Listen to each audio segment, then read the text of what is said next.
নমস্কার।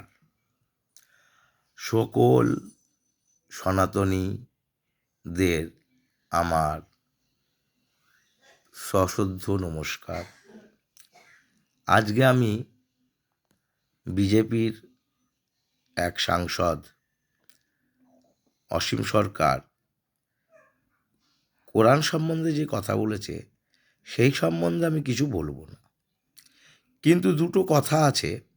সেটা হচ্ছে, কোরআনে কি লেখা নেই যে যারা আল্লাহকে না মানে তারা কাফের? দ্বিতীয় কথা হচ্ছে, যখন কোনো অমুসলিমের মৃতদেহ যায় তখন সমস্ত মুসলিমরা তাকে জান্নাতে না যায়, জাহান্নামের আগুনে যাতে সে পুড়ে তার কামনা করে। কিন্তু হিন্দুরা কিন্তু তা করে না। হিন্দুরা সকল সময় তার ঠাকুরের কাছে সর্বমঙ্গল মঙ্গলে বলা হয়, অর্থাৎ সমস্ত প্রাণী জীবজগতের কল্যাণের জন্য, ভালোর জন্য কামনা করে।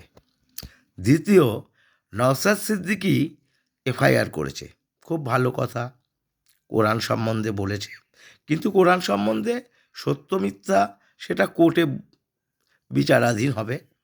কিন্তু যখন তোহা সিদ্দিকী শিবলিঙ্গ সম্বন্ধে নোংরা নোংরা কথা বলেছিল, তখন এই নওশাদ, তখন কি সে থানায় দৌড়েছিল তোহা সিদ্দিকী নামে এফআইআর করতে? কিছু মুসলিম বলছে ভাইচারা নষ্ট হয়ে যাবে, যারা নিজের বোনের ভাই হয় না তারা আমাদের কি ভাই হবে?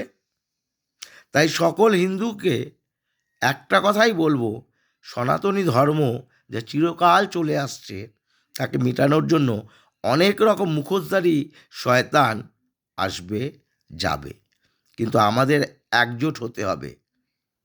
আমাদের হিন্দুদের দেবদেবীর সম্বন্ধে যারা বলবে তাদের পিটিয়ে পিটিয়েই শাস্তি দেওয়া উচিত। আমি বলবো না তাদের মেরে ফেলুক, কিন্তু তাদের জানানো উচিত যে আমরাও শাস্তি দিতে জানি, হাতে চুরি পরে নেই। তাই নওশাদ সিদ্দিকী বা অন্যান্য মুসলিমদের বলছি যে ভাইচারা যদি মেটাতেই হয়